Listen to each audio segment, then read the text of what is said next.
ऐसे इंसान के बारे में सोचिए जो सिगरेट पीता है। वह लड़का या लड़की तय करता है कि सिगरेट छोड़ना है।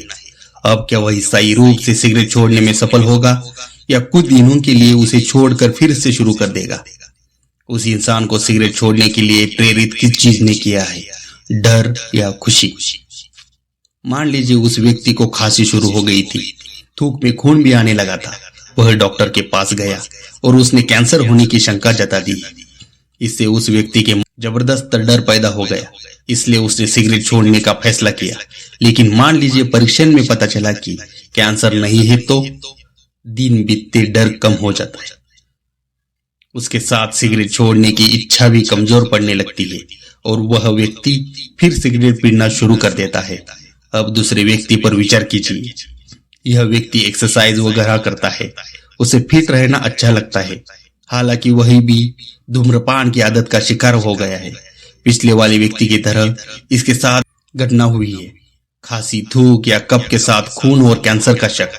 लेकिन यह व्यक्ति अपनी सेहत की अहमियत समझता है, फिटनेस से उसे प्यार है, लिहाजा है। जैसे ही उसे पता चलता है कि सिगरेट पीने की आदत उसे देर सबेर नुकसान पहुंचा रहेगी, वह धूम्रपान छोड़ देता है। लेकिन चूंकि उसके मन में यह ख्याल ठहरा हुआ है कि मुझे सेहतमंद और दुरुस्त रहना है, तो उसे असर में वह फिर सिगरेट को हाथ नहीं लगाता, भले कैंसर, दिल का दौरा पड़ने का डर हो चुका हो। टेस्ट में इस तरह की संभावनाओं की रिपोर्ट निगेटिव आई हो।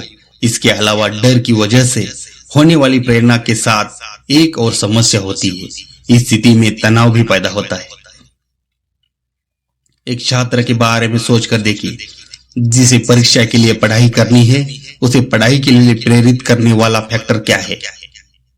परीक्षा में खराब प्रदर्शन का डर या फिर परीक्षा में अच्छा करने की आशा?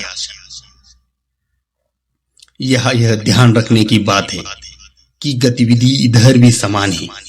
लेकिन अगर किसकी प्रेरणा डर है, तो मन में जब तक वह रहेगी पढ़ाई चलेगी, पर इसके साथ ही अन्य कई समस्या पैदा होने की संभावना भी रहेगी, क्योंकि लंबे समय तक भयभीत रहना एक अप्रिय स्थिति है। यह किसी के मानसिक के लिए भी अच्छा नहीं होती। इस स्थिति में आत्मविश्वास हिल सकता है, आत्मसम्मान को ठोस पहुंच सकती है। चिड़चिड़ापन, अशांति, एकाग्रता भंग होने, तनाव, अस्वाद जैसी स्थितियां बन सकती है।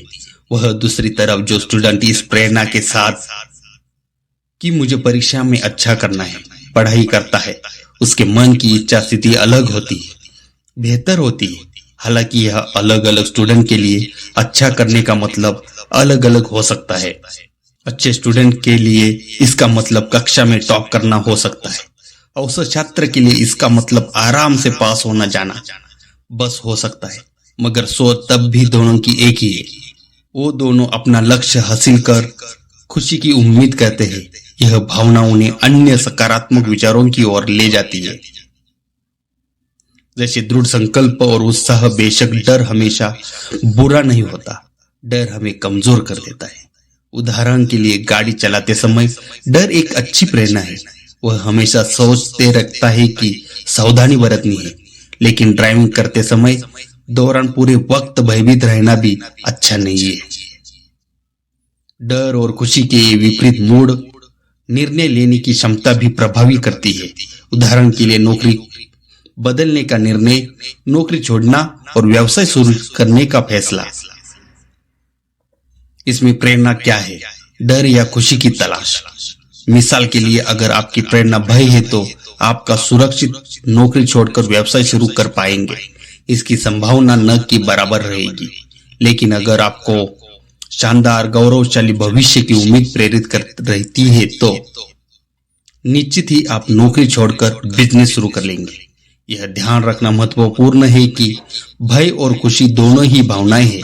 जैसे ही आपको एहसास होता है कि आपके मूड की वजह से आपका फैसला प्रभावित हो रहा है, तो ठहरिए, मूड ठीक करने की कोशिश कीजिए ताकि सही निर्णय लिया जा सके। उदाहरण के तौर पर मान लीजिए नौकरी बदलने की सोच रहे हैं, तो यह देखना होगा कि इस सोच के पीछे भावना क्या है। एक, आपकी मौजूदा नौकरी से तंग आ चुके हैं, या दूसरी आपको नई अच्छी नौकरी चाहिए। इन स्थितियों में अगर आप पुरानी नौकरी से तंग है, दुखी है, तो उससे छुटकारा पाने के लिए जो भी विकल्प सामने आएगा उसे अपना लेंगे। भले वह बहुत अच्छा ना हो, काम चलाओ ही हो, लेकिन अगर आप दूसरी स्थिति में यह आने की नई इच्छा, नौकरी चाहिए, बेहतर विकल्प की जरूरत है, तो आप तब तक इंतजार करेंगे जब तक वैसा विकल्प आपको नहीं मिलता। इसके बाद ही तो यह देखेंगे कि दोनों तरीकों का बेहतर उपयोग कैसा करें। भय की किसी काम को करने के लिए एक शुरुआती प्रेरणा हो सकती है। इसके असर में आप किसी भी विशिष्ट काम करने का निर्णय लेते हैं जो आपको दुख, सुख और ले जाता है, लेकिन यह इसी वक्त आपको लक्ष्य बदलना चाहिए। अब आपका प्रमुख लक्ष्य दुख से बचना होगा, क्योंकि वह आपके विशिष्ट काम करने का निर्णय लेते हैं। हासिल कर लिया, इसलिए अब अगला लक्ष्य होना चाहिए कि खुश रहना है। यदि किसी व्यक्ति के साथ आपके संबंध खराब है, तो आप कुछ चीजें करने का फैसला ले सकते हैं, जैसे उस व्यक्ति के साथ अधिक से अधिक समय बिताना, ताकि आपसी कड़वाहट को दूर किया जा सके।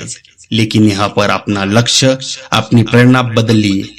अब यह लक्ष्य रखिए कि सिर्फ आपकी कड़वाहट को दूर नहीं, बल्कि संबंधों को अगले बेहतर स्तर पर ले जाना है। यह लक्ष्य तय करने के लिए बाद ही उस दिशा में पहला कदम बढ़ाते ही आप देखेंगे आपके मन में कितना सकारात्मक भावना बदलाव हुआ है। धन्यवाद। वीडियो को लाइक करें और चैनल को सब्सक्राइब करें। जय श्री राम।